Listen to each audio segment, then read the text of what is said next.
Week, Ann Coulter joins me live in the studio. Very good to see you. Thank you so much for coming in. Anytime.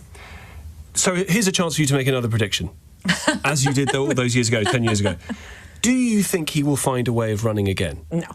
No. Even though he says he would love to? Not a chance. No, he loves trolling liberals, and I guess conservatives too, because you're not the first conservative. I've been at tables with conservatives, I mean, right after he was elected, saying, why does he keep talking about a third term? Is he really going to do it? And I don't know. I've just been saying all along, no, we're not going to make Canada the 51st state. We're not, taking over, I don't know, New Zealand, whatever he's talking about, and he's not running for a third term.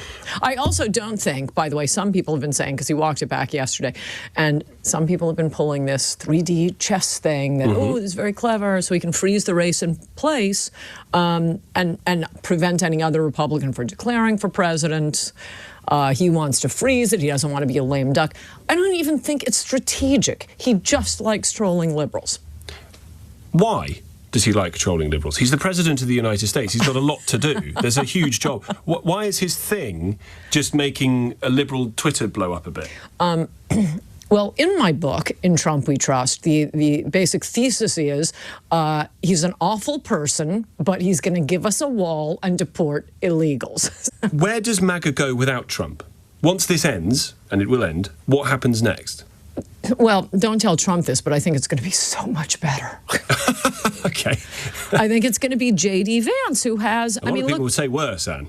I know I think they are absolutely wrong. Everything we're talking about, the things that make you say, oh, I wish he wouldn't do that. I wish he wouldn't put it that way. You have real the pillars of his winning campaign were bringing manufacturing home. I mean, our manufacturing base has just been stripped.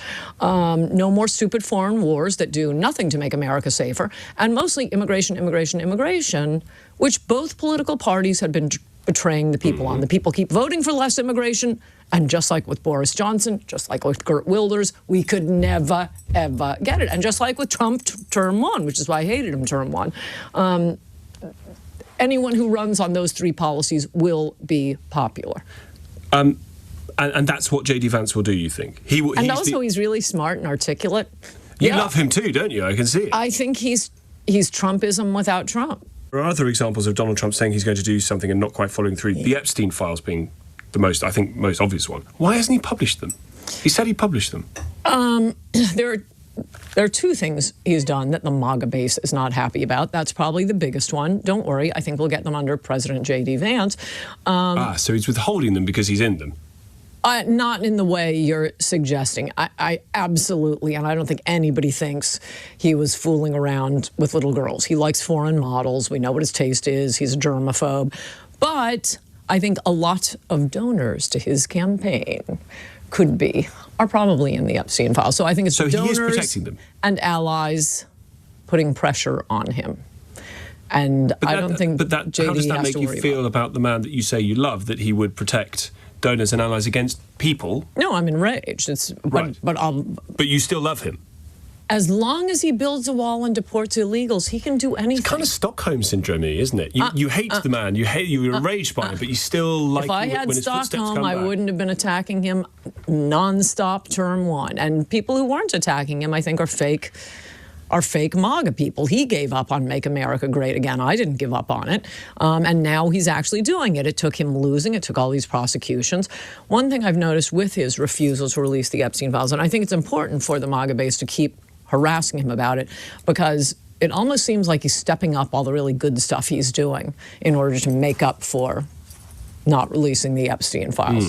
So that can be a casualty of the administration, him having promised to do it and not do it, if he keeps doing the other good stuff. Right. Every day is like Christmas with Donald Trump, and like I say, it is coming even faster. January 6, 2020 was Christmas. When?